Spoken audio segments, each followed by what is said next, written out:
Hello, my name is Emily and I am a student at YTI Career Institute. Today I will be educating you on a sputum clearance technique called the Huff Cough. But first, let's talk a little bit about the importance of this certain technique. Respiratory health depends on a consistent clearance of airway secretions. Normal airway clearance is accomplished by two important mechanisms: the mucus clearance system and the ability to cough. Impaired mucus clearance is linked to poor lung function and a broad range of diseases and disabilities. Because at-risk individuals are prone to recurrent episodes of respiratory inflammation, infection, and eventually irreversible lung damage, improvement of mucus clearance is a vital treatment goal, one that can be accomplished with an individual bronchial hygiene plan that includes effective airway clearance therapy. Diseases that can affect sputum clearance include bronchiectasis, which is a progressive disease process characterized by abnormal stretching and enlarging of the bronchial walls. May be initiated by a number of causes, but this is usually the result of recurrent episodes of severe bronchial infection. Cystic fibrosis is another one, which affects approximately 30,000 people in the United States. It's a genetic defect associated with CH causing mucus-producing cells in the body to produce secretions that are very thick. In the lungs, secretions can lead to life-threatening pulmonary infections. To reduce the risk of serious pulmonary complications, CF patients require daily airway clearance therapy. COPD, or chronic obstructive pulmonary disease, is a major worldwide health problem. It is the third leading cause of death in the United States, an inclusive term that includes chronic bronchitis and emphysema. Chronic bronchitis is characterized by an enlargement of the lining of breathing tubes and increased mucus production. Emphysema, caused by an overinflation and distension of the lungs by air and destructive changes in the alveolar walls. Patients with emphysema may also have a component of chronic bronchitis.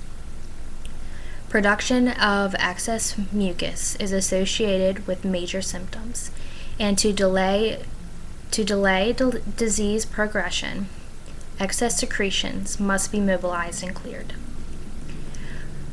The Huff Cough technique. Coughing is one of the most important lung defense mechanisms, and unfortunately, it is significantly impaired in COPD. While the nasal passages provide a mechanism to warm and humidify the incoming air and trap dirt particles and germs, some undesirable foreign materials penetrates down into the lungs. Coughing is needed to clear undesirable material from the bronchial tubes. This is to teach you a more efficient way to do a COPD cough called the Huff coughing. To understand Huff coughing, you first need to understand a little bit about normal coughing. With normal coughing, you take in a deep breath, then close the vocal cords in your throat, also called the glottis, to shut off air flow to the lungs. Then, straining with your chest and abdominal muscles, you build up a high expiration pressure in your lungs. This junction is the cough center, and the brain initiates an abrupt opening of the glottis, which then produces an explosive blast of air from the lungs that propels the mucus, or sputum, out. With an impaired cough, for COPD or emphysema. Unfortunately, with COPD and emphysema, the cough is typically weak. Not only are the muscles building up pressure usually weakened, the airways are narrowed and distorted. Therefore, the necessary expulsion rush of air for effective mucus clearing cannot be generated. In addition, and very important, your airways are particularly prone to premature collapse. High pressure straining therefore causes rapid and excessive bronchial closure. further impairing to rapid blast of airflow necessary for an effective cough. The huff cough technique will teach you a new and more effective method of coughing. The huff cough for COPD and emphysema, in contrast to a normal cough, huff coughing is a low-pressure cough, which uses a series of several mini coughs instead of a typical single big cough. Here is how it's done. First, it is crucial that you get an adequate volume of air deep into your lungs, past the mucus or phlegm. Without an adequate preparation volume of air deep in the lungs and behind the phlegm to force the phlegm out, your cough isn't going to move much. To get a good breath in, remember the basic rule that every breath of air must begin by first getting the odd stale air out of your lungs. Here there is a special need to get an adequate breath in, though it is not necessary to take in a maximal inspiration breath for coughing. A comfortably large breath should be adequate.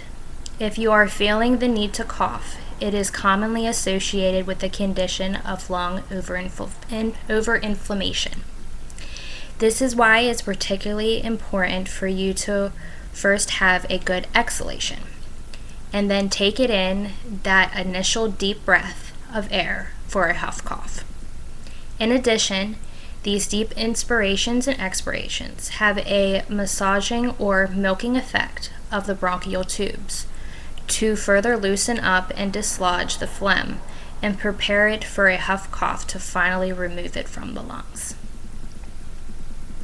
To deflate and excess air from your lungs, slow your breathing way down and do a gentle and prolonged exhalation over 3 or 4 breaths. In doing these series of preparation deflate breaths, don't breathe in a full breath, or you will reinflate your lungs again. Breathe in only about 75 to 80% of a normal inspiration breath. Breathing belt exercises and respiratory squeeze techniques also help. Now take in a slow, comfortable deep breath, but not a maximal deep breath. At this juncture, you must now concentrate on keeping your glottis open. And with your mouth open and shaped like a loose O, with the glottis and above glottis structures now keep open. It is impossible to build up a high pressure cough. Now give a short, abrupt, relatively gentle mini cough by a sudden contracting of your upper abdominal muscles. Try to imagine contracting centrally, from just below your ribs down to your belly button. If you do this correctly, you should produce a soft exhalation sound like word huff, hence the name huff cough. You should not speak the word huff, but rather make the huff noise. Note how different this form of typical sharp, barking, explosive sound of a normal cough. The character of the huffing sound is a good indication to you and your caregivers as to how effectiveness is performing the technique properly. Remember, the moment you produce a huff cough, you will also initiate some excessive bronchial compression, which will immediately impair phlegm clearing. This is why the huff cough must be kept very short. But the bronchial compression is not as bad with a traditional hard cough, particularly if it is a repetitive cough, as this normal cough will cause much more dynamic bronchial closure and therefore wasted energy with little further mucus production. Now at the end of the huff cough, take in a quick partial breath of air and try to feel this being sucked into the bottom of your chest. This is to again put some air out past the offending mucus and to open up the collapsed airways in preparation for the next huff cough. Do not take in a deep breath as you did at the beginning of this exercise. Now repeat the huff cough a second time, this time with a smaller breath. Again, abruptly, take in still smaller partial breaths and repeat the huff cough for a third time. Sometimes patients may feel difficulty in getting in the third huff cough, and if so, then do only 2 huff coughs. At this juncture, at the end of the huff cough sequence, with progressively smaller cough volumes, you should feel that most of the air is out of your lungs. This is because you are not taking in the same size deep breaths between the huff coughs. Note that by doing these series of decreasing lung volumes, you will help to further milk or squeeze phlegm from your lungs. Now, keeping the glottis open, give a single hard forced huff cough. This forced breath should result in phlegm being produced to where it can be expelled. What has happened here is the 2 or 3 huff mini coughs have loosened peripheral small bronchial mucus and progressively brought it into the larger bronchial tubes. And the single larger forced huff cough results in a final expiration. Failure to finally expel your phlegm. Sometimes the final forced huff cough brings sticky mucus only part way up, where it hangs up in your large airways and causes a further coughing attack. This can be hard to control and very distressing.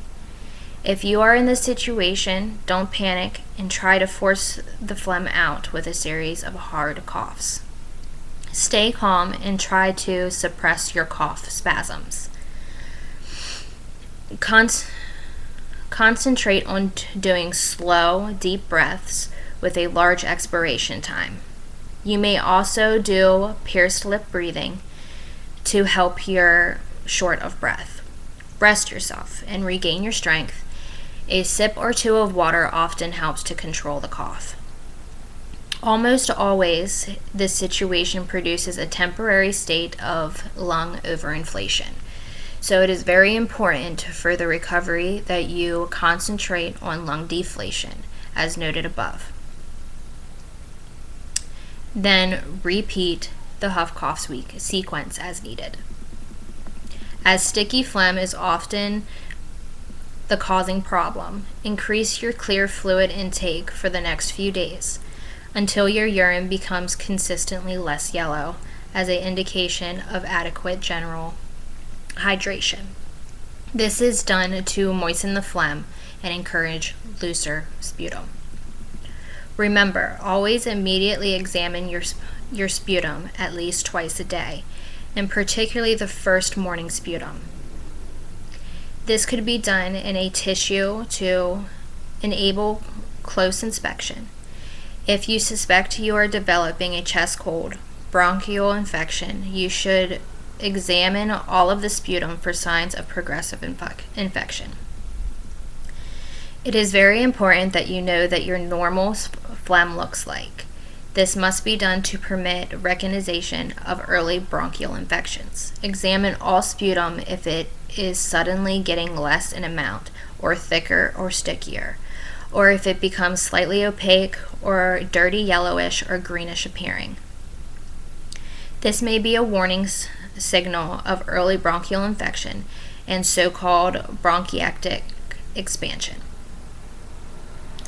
This may require prompt medical attention to prevent a more serious bronchial lung infection. More on this important subject. So, for this huff cough technique summary. In summary, the sequence of a huff cough is lung inflation,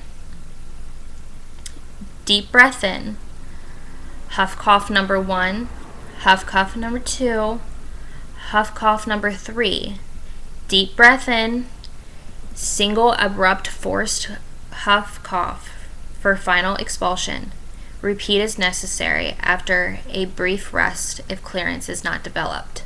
Examine your sputum in a tissue at least twice a day.